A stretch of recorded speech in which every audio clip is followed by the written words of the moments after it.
Warriors throughout history. I talk a lot about history on this channel, okay? And a lot of you guys like these types of rants where I talk about somebody like King Leonidas, Alexander the Great. And a lot of you guys really enjoyed the Vlad the Impaler rant because, yeah, most people don't understand that, Count Dracula was not only a real person, but he's actually scarier than whatever that Nosferatu film was. Like, what was that? Okay, I'm sorry, I don't want to get sidetracked that early. But today we are going to be talking about warriors throughout history. No. Instead of just talking about a specific group, which I'm going to keep it real with you, is what I planned on doing until everybody started hitting me with some of the coolest warriors throughout history ever, we're going to be talking about specific heroes from each faction or time frame and ranking them in accordance of, I really don't want to say aura, but enough people expect that this might be kind of an aura video. It depends on how I feel, because that's the kind of the best way that I can rank these. But that is what we are going to do. Everybody from King Leonidas to Hannibal Barca to Vlad the Impaler and as recent as Roy Benavidez. For anybody who doesn't know who that is, you are about to know who that is. Okay, that is going to be the video. And yes, I'm going to cut the intro short really quickly because this is going to be a fairly long video. I already feel the rant coming on. I have around 600 milligrams of caffeine pumping through my bloodstream just to prepare myself for this, okay? So, do me a favor, leave a like, comment, and please subscribe. We're trying to get to 100,000 subscribers by the 1-year anniversary of the channel. That is going to be April 6th. And I think we're going to be able to do it because I have the greatest community ever. You guys just like listen to me rant about history, games, or whatever. And we got a lot of big stuff happening for the channel. Stuff that isn't just tier list content because you guys have been begging me to do stuff other than tier list videos. And this is my gateway to it, okay? So be subscribed to get to look at more of that. And I'm done groveling for subscribers yet. Let's get into the historical warriors tier list. King Leonidas. I put these roughly in the time frame that they existed, okay? King Leonidas, and when we're talking about the Battle of Thermopylae, which let me just say this right now, and I hate to be a guy that has to rain on your parade. The Battle of Thermopylae is one of the most misunderstood battles ever. Okay, yes, I understand the story of the 300 Spartans beating 300,000 Persians is a really, really awesome story that Zack Snyder made an absolute boatload of money on. However, it kind of just wasn't that. No. It was still, objectively, one of the most impressive military defensive campaigns ever conducted on the planet. But instead of it being 300, it was around 1,500. Okay? 1,500 going on 3,000. Still impressive. That 300,000? Yes, it was still 300,000. This was the entirety of the Persian Empire going against what was the old Greece world, okay? And the Spartans, okay. I'm sorry, there's another one. Again, I kind of have to ruin it for you. The idea that the Spartans were all, basically Master Chief before he existed, and they all wore Speedos and a cool cape. Yeah, that's not exactly true. If I had to sum up what the Spartans were actually like, it was a bunch of children that were essentially indoctrinated into the military at a young age in a state that was a military state much closer to North Korea. And they believed in eugenics to the point that they were straight up yeeting babies off a cliff in order to save the bloodline. So mix all that together and also include that most of these guys never met any other woman other than their sister and their mom until they were the age of 21. And on top of that, allow other men to prey on these children. Yes, it was also a joke within the Spartan, city-state community that, oh, bro, you're a 30-year-old man still trying to get with 12-year-olds? Grow up, dude. I'm sorry, what? Why is this just they created their own word for it. Imagine being called Herbert the Pervert because... I'm sorry, that's crazy. I'm going too far. King Leonidas was of royal bloodline, and he had to go into the military and was a leader of his own campaign of Spartans. Going into the Battle of Thermopylae, the warrior king was leading them into battle. It was also a commonly held thing that King Leonidas was descendant of the bloodline of Hercules, which was also Zeus. So that's another thing. King Leonidas, Hercules killed the Numerian lion. Numian. The Nemean, I get that name mixed up. The lion that was essentially arrow-proof. Yeah, they believe that King Leonidas was descendant of that bloodline, and that's why he was called King Leonidas. Not Leonidas, Leonidas. Okay? And then they go to war with essentially Xerxes the Immortal. And Xerxes was legitimately believed to be a god. And King Leonidas legitimately has some of the toughest quotes I've ever heard in history. Let's get this a bit more better ambiance. Nah, that's better. Okay, so King Leonidas with his battle of 300 Spartans. Here are some of the best lines that I've ever heard. A Persian messenger walks up to the front lines of the 300 Spartans saying, "If you lay down your arms, my king, my god Xerxes, first off, hold the glaze, bro. My god Xerxes will spare you and your women. However, if you fight us, we will take your women and slay your children and make them slaves." And King Leonidas threw a spear at this dude and skewered him like a big old kebab, and then screamed at the enemy Persians and said, "Moven leb," which translates to, "Come and take them." What an absurd line that I'm sure is not going to get tattooed on a bunch of edgy 18-year-olds when they go into the Marine Corps. However, still a tough line. Another one that he said, right when King Leonidas was face-to-face with the immortal, well, they believe the immortal Xerxes, he was quoted as saying by one of his men that was sent away before the final battle, "Today we are going to make a god bleed." Granted, he did die that day. However, it is kind of thought that maybe he did hurt Xerxes. Maybe he was able to make him bleed in like an arrow shot. That's still under debate. There's a lot of Thermopylae that is either like straight up propaganda, but we do know for a fact that the Spartans were able to keep them at bay at the hot gates of Thermopylae. The Persians ended up winning because they essentially found out, oh, wait a minute, we could just flank them. We don't actually have to battle them at the hot gates. And that's why the Spartans fell. What happened to King Leonidas? He was decapitated and crucified at the hot gates of Thermopylae. And after the war where they were successfully able to defend the Persians, because yes, the Battle of Thermopylae kind of allowed the Athenians to build up enough of a naval fleet to effectively fight off the Persians. So yes, the Spartans and Athens kind of worked together on this one. And they took the body of their king Leonidas, and buried him and gave him a warrior's death. But yes, he was crucified at the Battle of Thermopylae. And I would say, I'm gonna put him down in legend. Is he quite him? Almost him.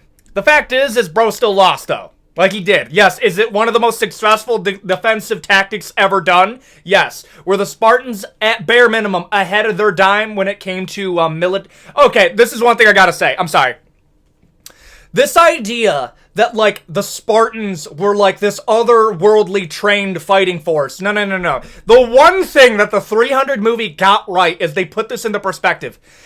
The idea of being a trained soldier as an occupation is such a new thing, okay? Like, I want to understand this. The average Marine was trained more than 95% of every other soldier that ever existed on the planet. Why? Because most people were not soldier by trade. It was, I'm going to walk into your town and say, you're going to be fighting for me next week. Good luck.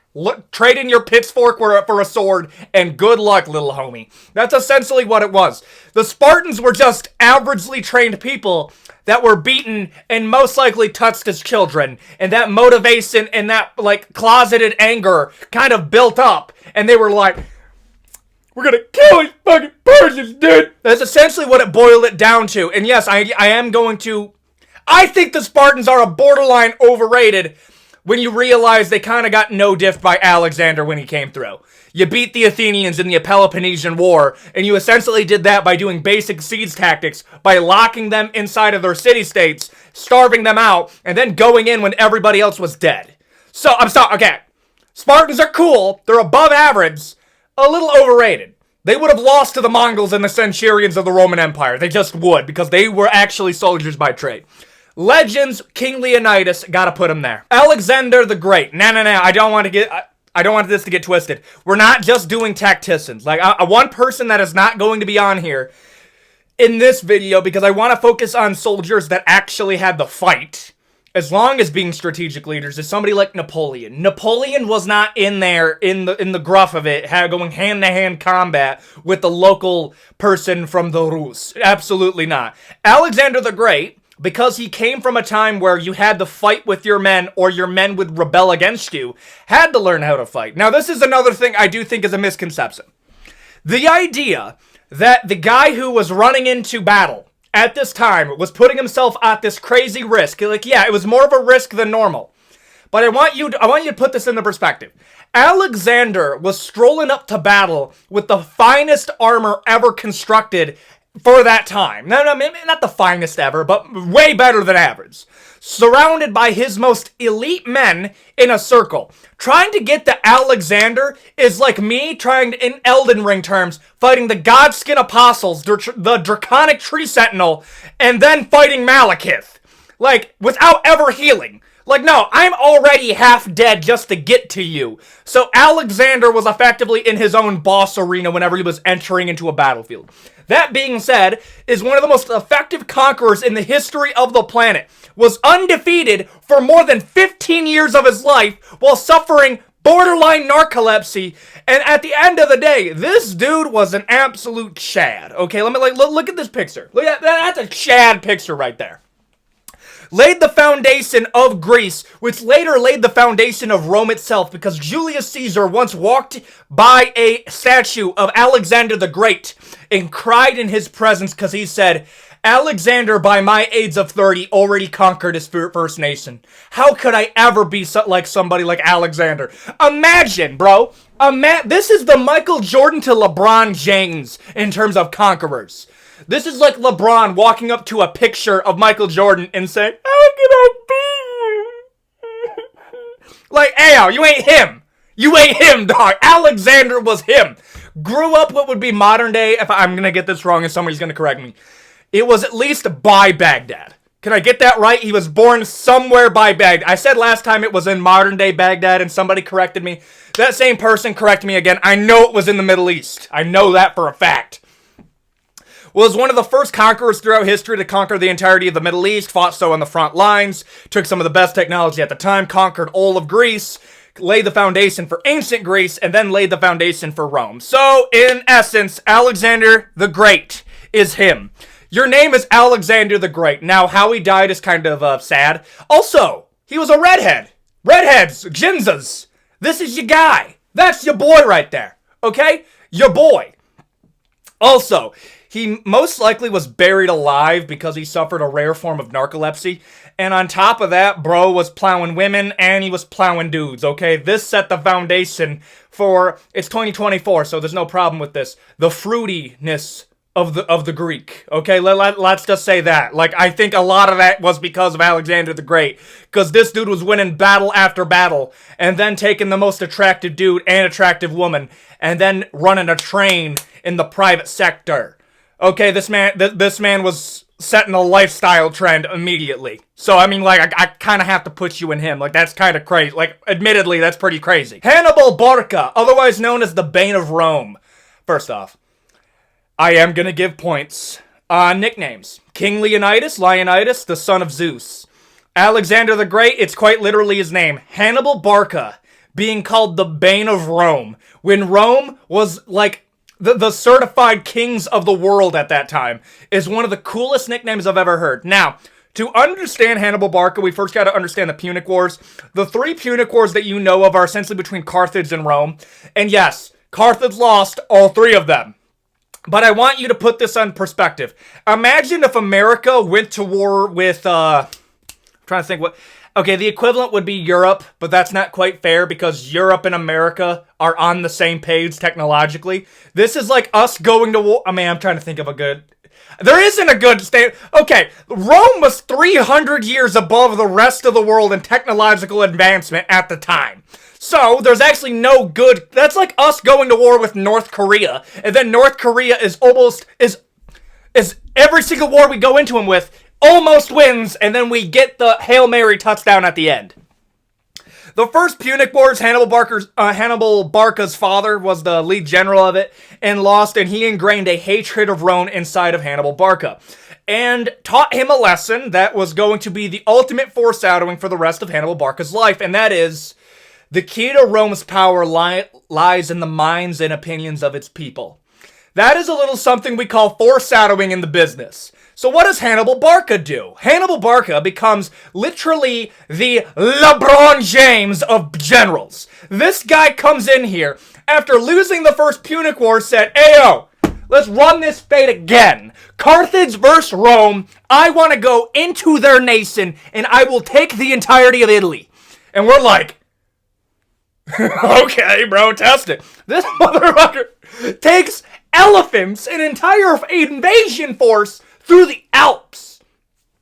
To put this into perspective, it was unheard of sending an army through the Alps at that point. You want to know why? Because people did not survive that. Imagine being crazy enough to ride elephants through it. This man rode elephants through the Alps, traveled to what would essentially be northern Italy, was absolutely kicking the teeth in of every Roman army that they were going up against, to the point that the Romans decided, okay.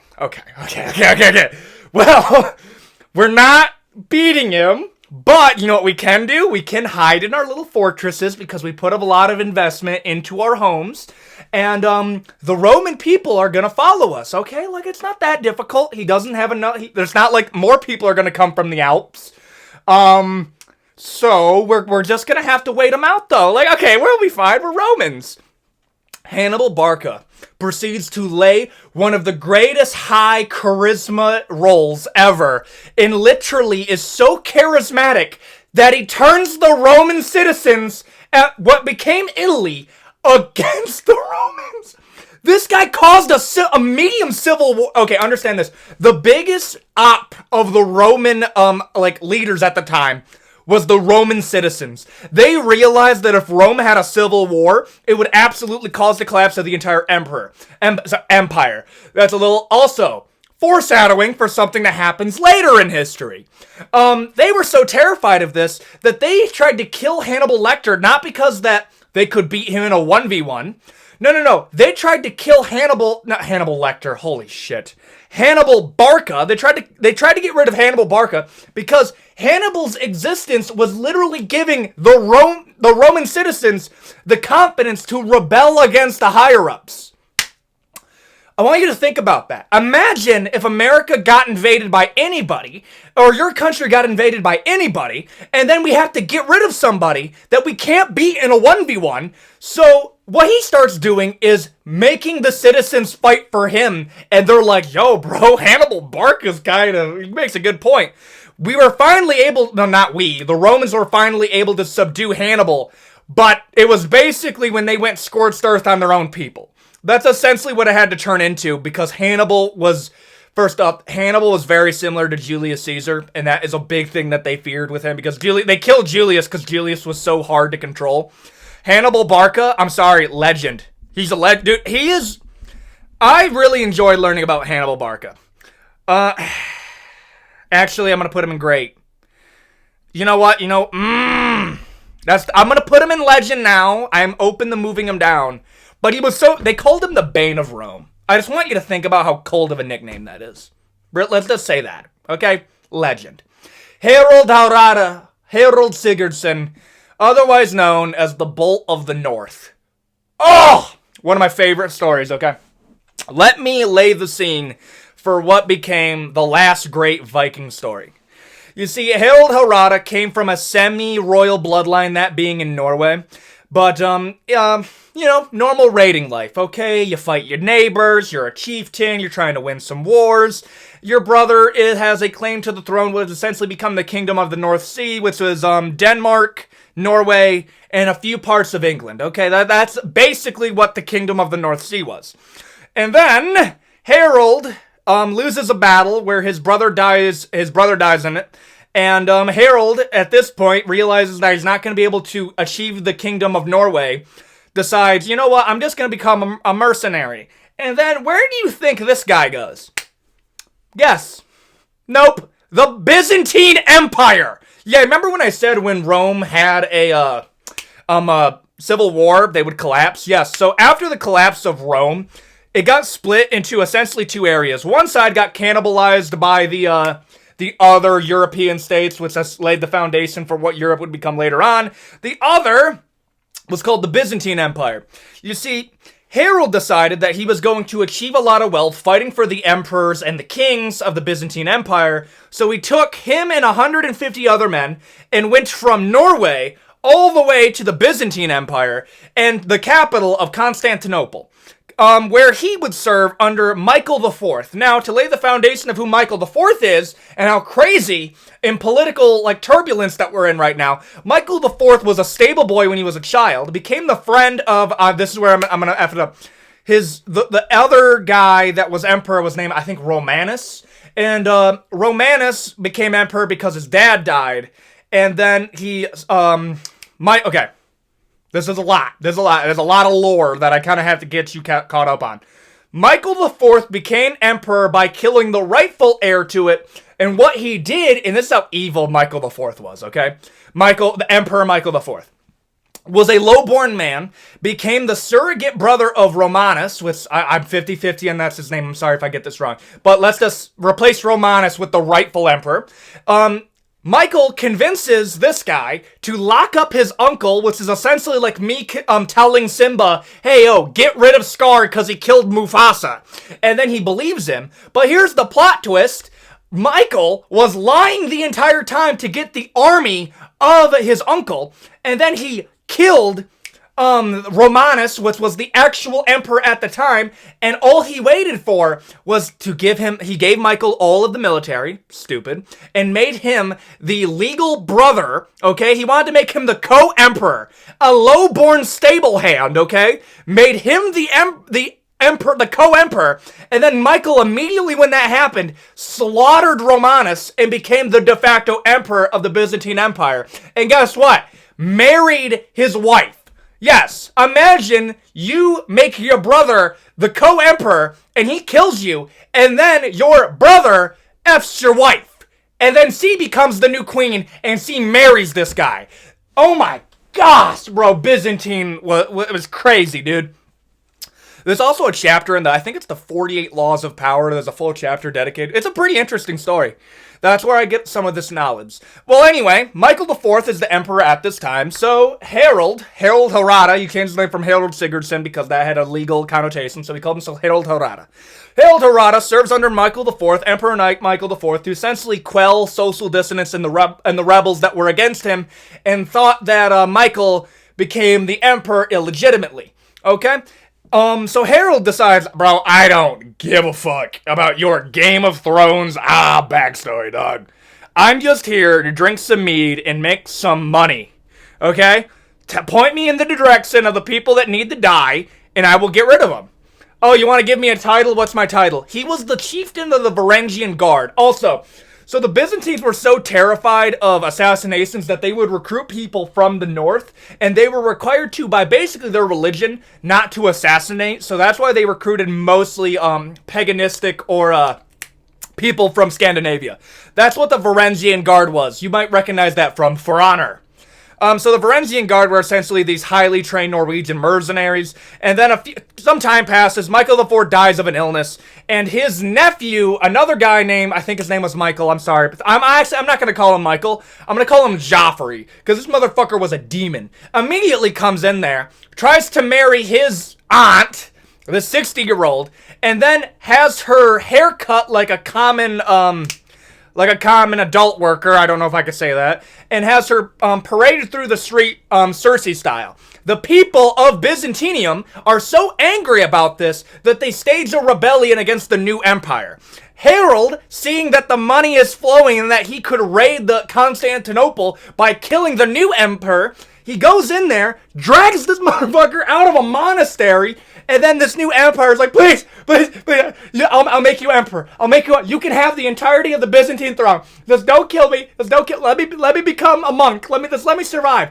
Grabs his ass by his hair, tilts his head up, and then is like, stare upon your people. Takes out a knife and plucks his damn eyes out. And as this dude is writhing on the floor, Joffrey style, because he's just been blinded in front of his people, this guy walks up to him, pulls down his fucking drawers, and castrates him with a knife in front of his people and throws it aside. That's Harold. That is Harald Hardrada. Harald Sigurdsson, the rightful heir to the Norwegian throne. Kind of. So after all of this, he takes his riches, goes back to Norway, and essentially is able to claim the Norwegian throne, but he's like a terrible ruler. That's honestly the biggest thing I gotta go against him. But Harold is the last great Viking story, and is probably one of my favorite Viking stories of all time. I'm gonna put him in great. Yeah, his legacy is not the best. He ended up dying in a battlefield in England as he got older. But I'm sorry, to go from a bastard of, like, the Norwegian throne to literally killing the Byzantine Emperor's emperor? I'm sorry. Great. That's great. Like, that's insane, dude. Genghis Khan. Probably the most famous conqueror in the entirety of everything. Yeah, I think his actual name was like Temujin, and you would pronounce it Genghis Khan, but I'm sorry, that doesn't sound as cool. All Genghis Khan means is fierce ruler.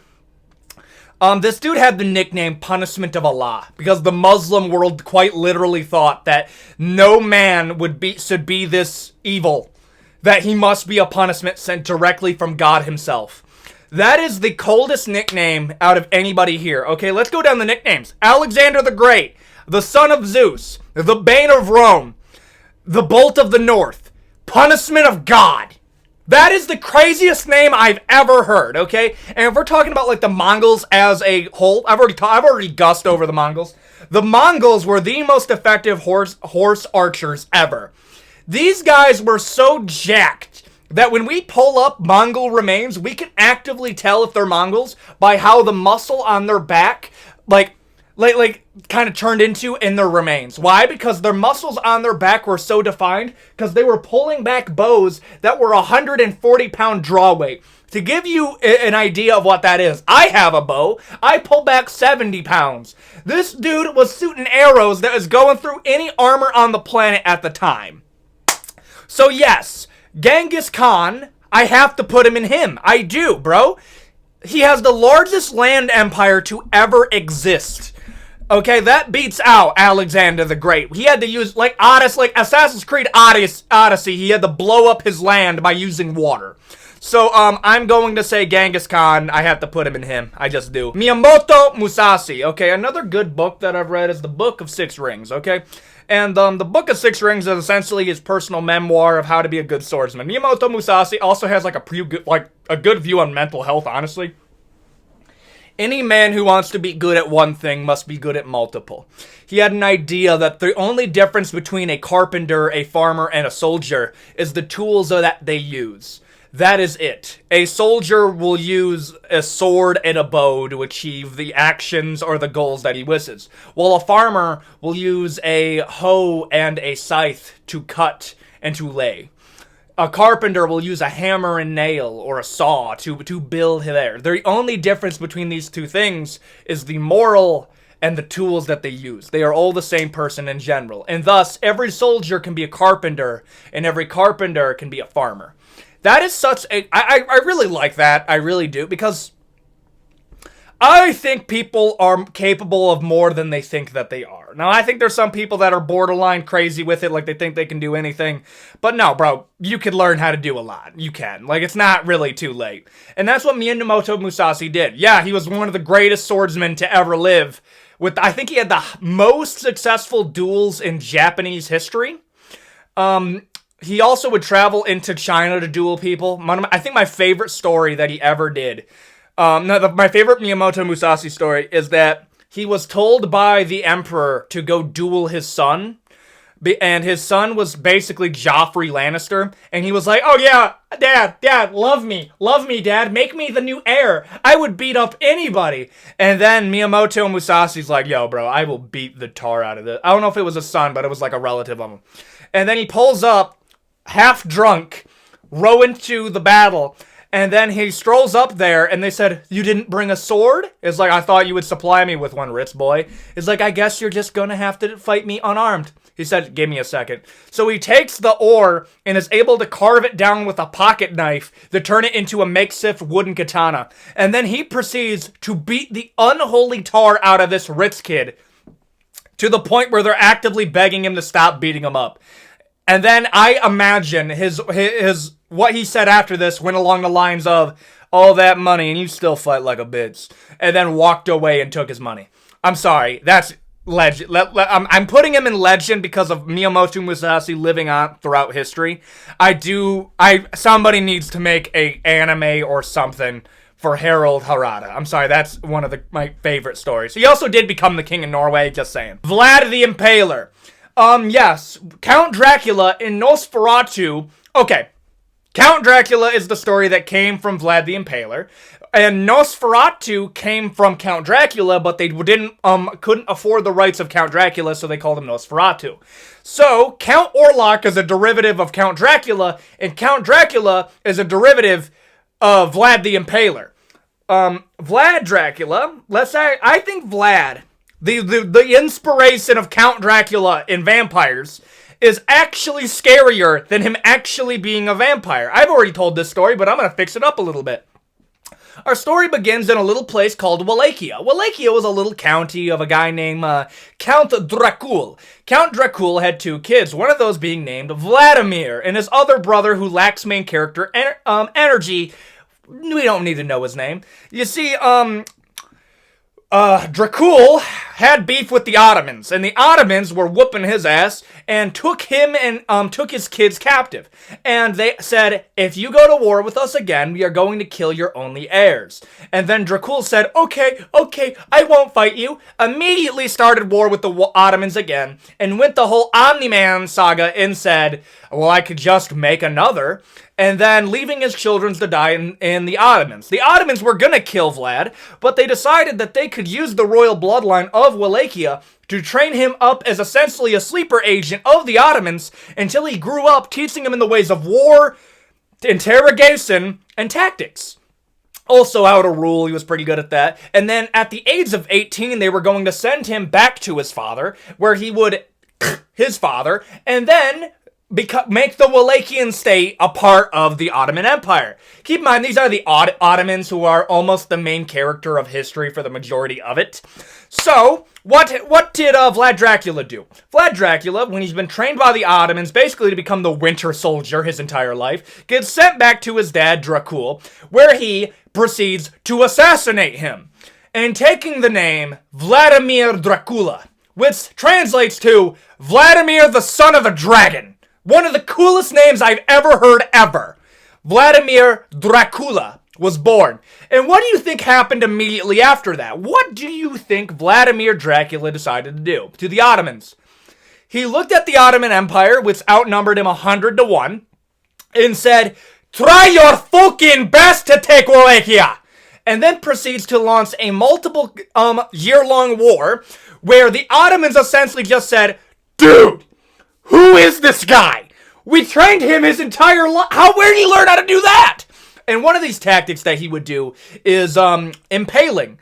Yes, this is where the impaler comes from. What he would do is take Ottoman soldiers, which understand had some of the most successful military campaigns at the time, and he would take them and impale them on wooden stakes along the border of Wallachia to the Ottoman Empire, where the Ottomans just made up the rumor that he was a striga, or a demon. So, striga is actually like an old myth for vampire, so they actually believed that Count Dracula was, Count because it was a county, so he was actually Count Dracula. They thought he was an actual vampire, because this dude was essentially the first super soldier. He killed so many Ottomans to defend Wallachia that they were like, dude, we are not fighting him. Soldiers actively had to make up stories of him being a demon in order to think about it in their head, how one dude can do all of this. I want you to, you're so powerful that your ops think you're a demon. Legend. I don't care. You can disagree with me. He's a legendary character. Okay? I actually thought about making a video just going over the whole story of Vlad Dracula a bit more in depth, and said, this is the dude who inspired Nosferatu. As much as I would like to see Count Orlok try to finger bang a chick, I think Vlad Dracula, Vlad the Impaler, is infinitely more aura-filled. Legend. Wojtek, the Syrian bear of Poland. Okay, let's go back here. In World War II, Poland was going to war with the No, the Germans. I was going to say Soviets. That's a different guy. The Wojtek was essentially a little Syrian bear that they found abandoned in Iran because hunters killed his mama and papa. And then they took him into the Polish arms, and they essentially trained him as a ammo container removal. And he was apparently such a good boy that he was just one of the bros. You see, Wojtek was trained to follow orders by incentivizing him drinking, eating cigarettes, and coffee. That is the most military bro thing that I've ever heard. Yeah, bro, we just found this bear. We fed him with, fucking coffee. He eats cigarettes. And when he's a good boy, we give him beer. This is in Poland. Okay? He proceeds to actually help out all of the mortar crews by moving ammo to them. He was apparently holding onto mortar rounds and giving it to people. During one of the battles in Poland where they were fighting off the Germans, it is reported that the only thing that was not scared was Wojtek, and he was pushing ammo containers to soldiers in need to fight off the Germans. And this guy was a certified bro, retiring at the rank of corporal and living in a Scottish zoo for the rest of his life, where they fed him and kept him happy his entire life. Yes, a bear achieved the rank of corporal. Aura. I'm going to put him in good. He's a good boy. He's a good boy. I'm going to put him right there. I think that's good. Also, they changed the logo of this whole regiment of soldiers to a bear. And it's so cute. I love it, dude. I would love to have a little bear homie, dude. I'd love that. That's a whole video we could do. Like, what animal would you want to go to war with? A bear's up there, dog. Shaka Zulu. A lot of you guys wanted a good person from the African continent. And I was thinking about who we could do, okay? But I thought no better one than the man who caused the damn eclipse. And that being Shaka Zulu. To illustrate what was going on at the time, British people were essentially going into southern Africa, colonizing it for diamonds. This was so petty at the time that the actual British Empire was like, bro, are we really doing this to these people for some diamonds? You know it's bad when the colonial British Empire was actively contemplating how stupid this was. But they took the entirety of South Africa, where no differing African tribe after African tribe, and then they ran into the Zulu Empire. The Zulu kingdom or empire was essentially the size of New Jersey. That doesn't sound like a lot until you realize that these are people that are fighting with spears and shields holding a land the size of New Jersey on top of a continent. That's insane. That just is. Now, who is Shaka Zulu? Shaka Zulu was born to a chieftain, a royal bloodline in his local chiefdom of Zulu. Okay, his name is Shaka. Shaka goes to become a warrior, and war in southern Africa at the time was more of a practice of manhood and less of a practice of death. Very few people actually died in these war areas, and yes, if you lost like an acre of land or some oxen. It was more considered a game in that time. Shaka didn't like that and wanted to actually it be war.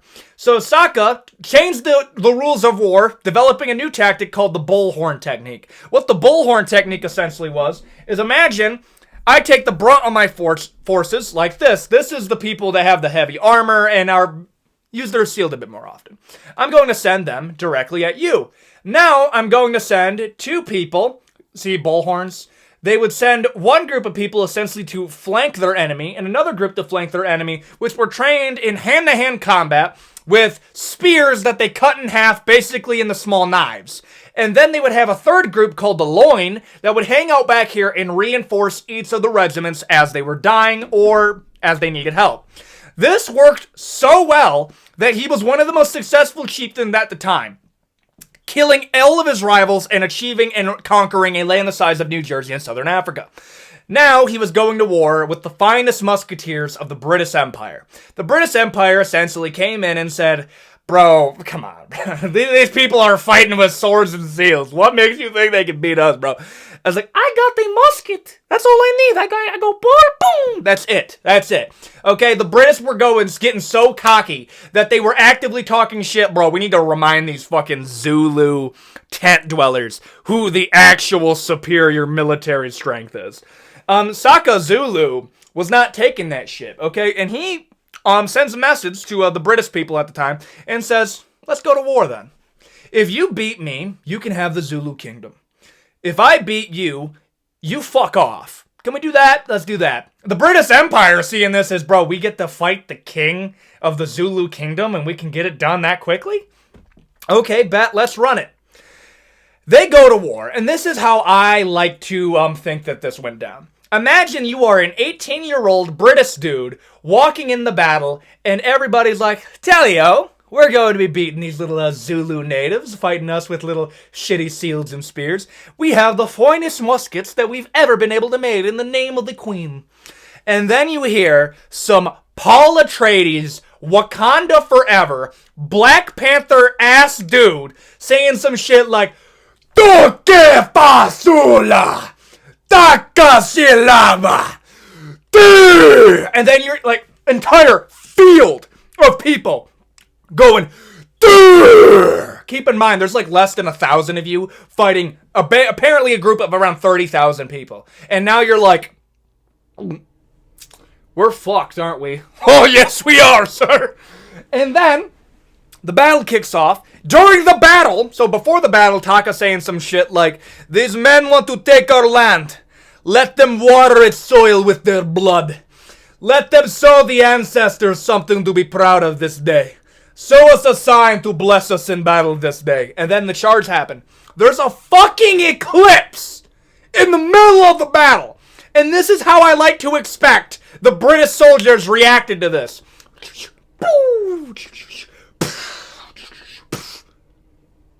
Why the fuck is it nighttime? They have magic! And then you're getting flanked from both their sides and essentially getting sank to death.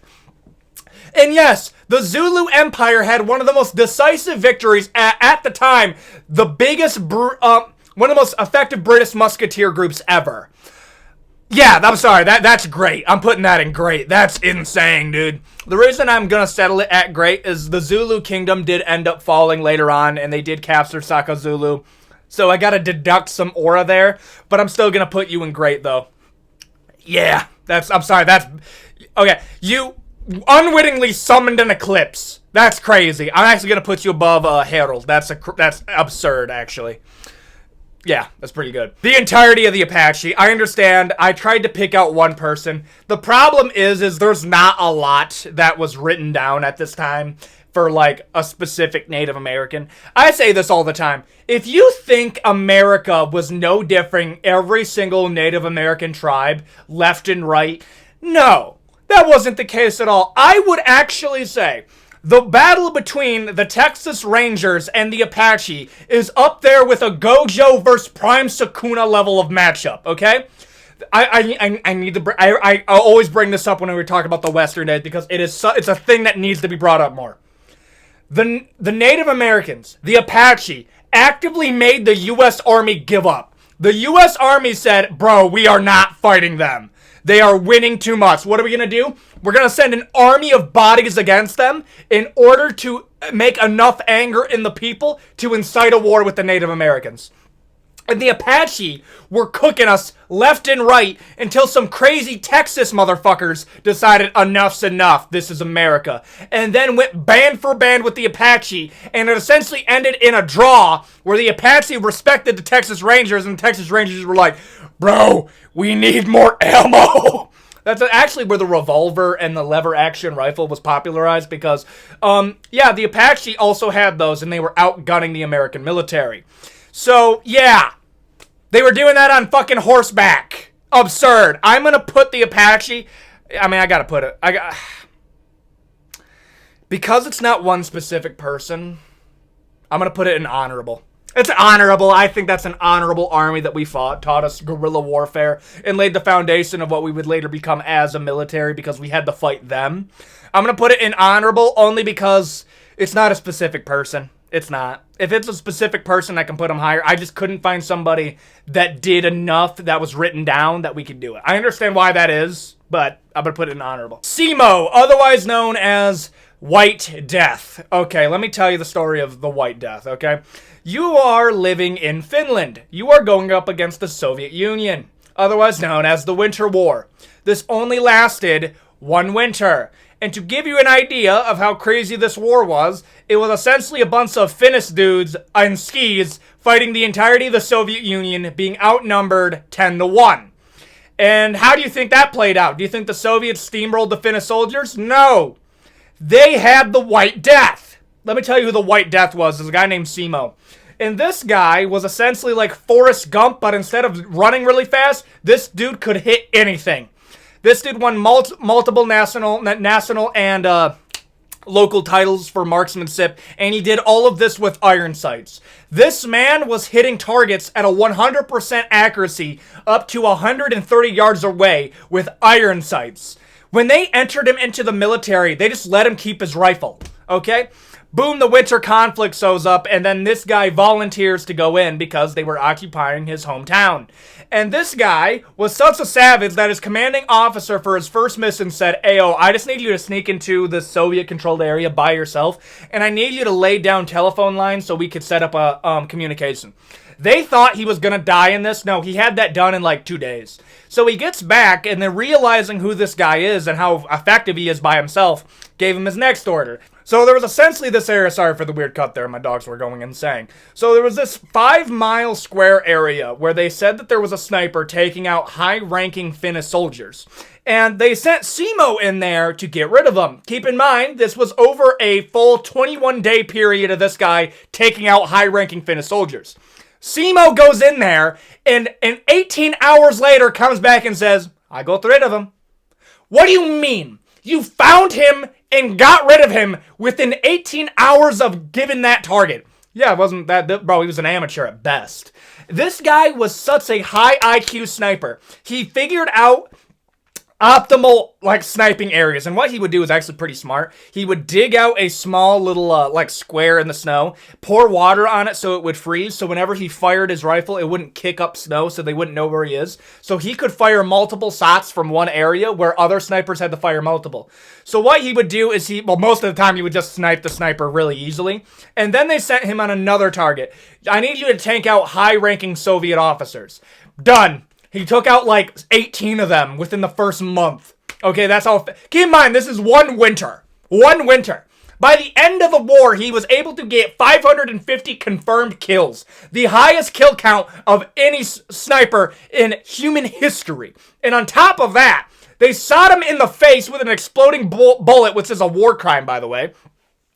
This guy gets shot in the mouth, blows out half of his jawline. They think he died, so they threw him into a mass grave, and this guy crawls out of it like a Chad, faints, and then wakes up in a Finnish hospital where they told him the war's over. This guy woke up, and then 12 hours later, the Soviets said, "We don't want to go to war with you anymore." There was entire regiments within the Soviet military to kill this guy, and they could not do it. That's how effective the White Death was in combat, that there were whole regiments dedicated to hunting him down, and they still could not do it. I'm sorry, him. He's him. They bombed a forest to get him, and they couldn't do it. I'm gonna put yeah, he's a legend. He's a legend. Your name's the White Death. I just need that to be... Your name is the White Death. That's a fact here. It just is. Roy Benavidez. I'm going as soon as the Vietnam War because I really do like the story of Roy Benavidez. To give you the brief rundown on the Roy Benavidez lore, because he's still alive, by the way. Roy Benavidez grew up from a Mexican and Native American household. His mom died of tuberculosis and his dad died in an unknown incident. And then his stepdad gave him away because he didn't want to raise another man's child. So him and his brother, Julio Benavidez, were given to his parental uncle's cousin, his cousin, where he was raised with 8 other siblings, and his family was so broke that he essentially was just basically working full-time while going to school. What a Chad. And then he decides, I want to be an airborne school. There was another dude named Audie Murphy, and Audie Murphy was the most decorated World War II soldier ever. This guy was playing himself in Hollywood movies. That's how aura-filled Audie Murphy was. That's a separate video. This guy, Roy Benavidez, essentially said, okay, I'm going to try to be an airborne. I want to jump out of airplanes. They lie to him in his initial recruiting, and basically he's just a normal army grunt. He goes to Vietnam, steps on a landmine that was defective, and by defective, I mean instead of fragmentating and essentially shredding him, the top plate hit him in the ass so hard that it broke his back, and he lost memory for about 2 weeks. And how he discovered this is he describes it as, I was just chilling out in like this facility where I had to put a square inside of a square hole, and then I remember thinking to myself, where am I? What? And then a dude comes up to him and is like, oh yeah, you're Roy Benavidez, I needed to do this. It's like, of course I can do this. Why don't you think I can do this? He's freaking out at this time. Does it perfectly, and then they prepare him for the reality of, you're never going to be able to walk again. And this guy says, nah, I don't want to do that, that's dumb. So he teaches himself how to fucking walk after he broke his back. Okay? For the next 6 months, he teaches himself at night how to support his body weight with his legs. At the end of 6 months, the doctor comes up to him and says, you're never going to walk again. We're going to get you medically discharged from the military. This guy begs him not to do it. And so keep in mind, the doctor thinks this guy is paralyzed. Imagine how absolutely crazy it would be to watch a man that you think is paralyzed stand up and take one step towards you and said, give me 6 more months. And the doctor looks at him and says, if you can walk out of this room, you can go back. And he looks him in the eye and says, yes, sir. And walks out of the room. The next 6 months, they not only taught him how to walk again, they taught him how to pass the military, basically boot camp. He was able to meet the physical requirements. This is a guy who broke his back, by the way. Okay, just saying that again. Anyways, he gets put in essentially a special forces group that didn't actually exist, where they operated in Cambodia and not Vietnam, so, you know, kind of illegal, but we don't know yet. So he was operating in Cambodia, which is something called, I think it was like MARSOG. It wasn't special operations, it was, I think it was study and observation group at the top of my head, because they wanted to make it boring looking. So he served in this special operations group where he was essentially taking out Viet Cong in Cambodia during the Vietnam War. So, he became a Green Beret. Broke his back, became a Green Beret, and now jumps out of airplanes. There's a few stories where he saved multiple men, where he would put these nylon ropes on top of helicopters and save men that were injured in Cambodia. Keep in mind, if they died, they would have to lie about how they died, because apparently the American people didn't know that we were also in Cambodia at the time. So, yeah, basically the guy from Ghost Recon Wildlands, essentially. And then after that, imagine you're chilling in a base that doesn't officially exist to the American people, and then you hear over the radio, essentially, they found us, we need to move now. Not we need to attack them, we need to get out of here now. So they get in a helicopter, it's bright early in the morning, probably didn't expect this. So he gets into the helicopter to save some Marines, and then he realizes something. He forgot his weapon by his bunk. So, forgot his weapon, is now carrying an 8-inch recon knife, and his buddy who's the medic over there is looking at him like, oh yeah, not a big deal. It's not like, you forgot your weapon when we're getting attacked by the Viet Cong. Genius Benavidez. Now we have to go rescue some Marines in the middle of the Cambodian forest, and they're probably gonna die. And then, boom, they drop them off to go pick up some guys. Keep in mind, these guys are so roughed up at the time that as Roy Benavidez is running out to get them, he gets shot in the leg, gets up again, gets shot in his bulletproof helmet, minorly concussed, and he's already taken a bullet at this time. This guy runs over, Forrest Gump style, starts saving Marines and putting them on a rescue helicopter. Okay?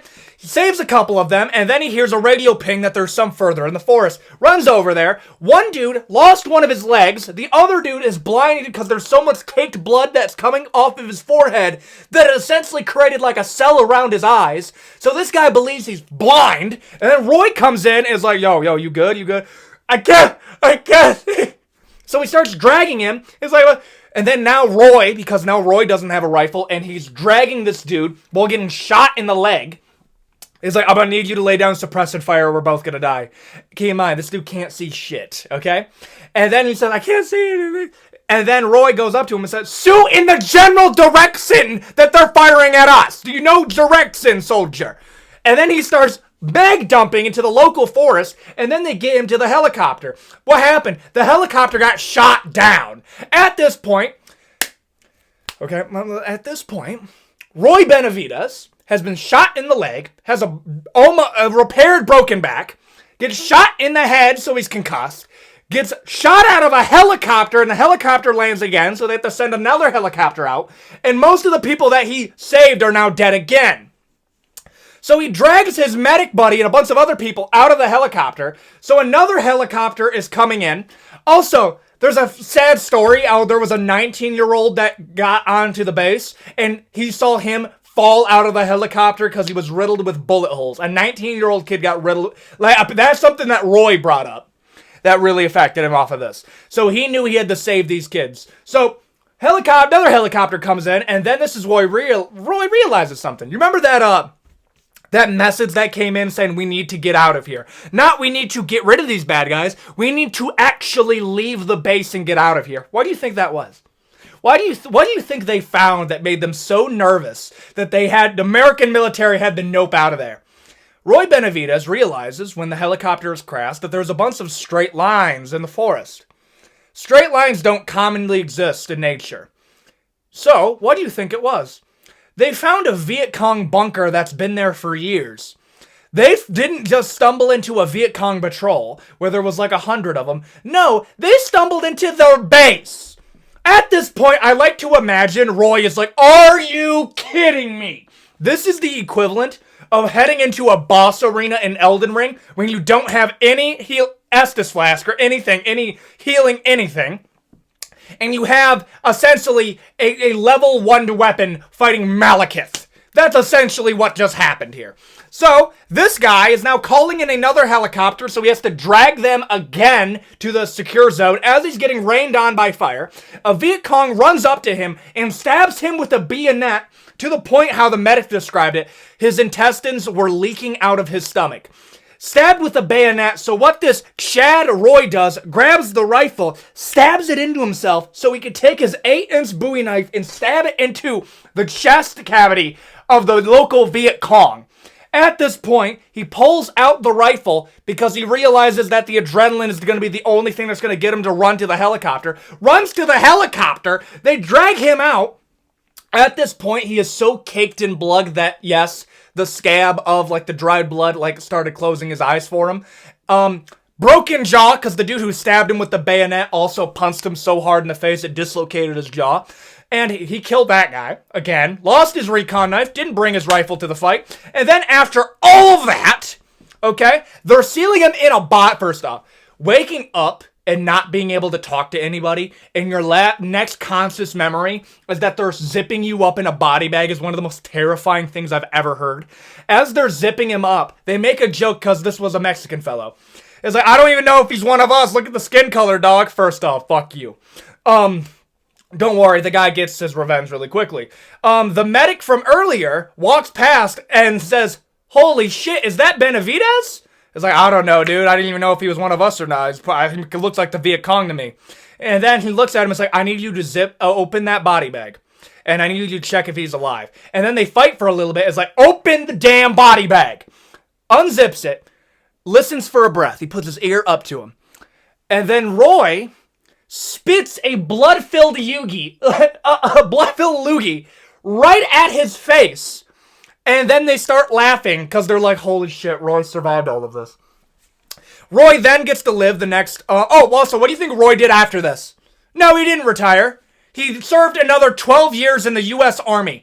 Didn't get a Medal of Honor until over a decade later because they were telling people that he served in Cambodia and the U.S. military did not officially say that existed. So what they actually said is that he served in Western Vietnam. Cambodia's to the west of Vietnam, so that's kind of funny.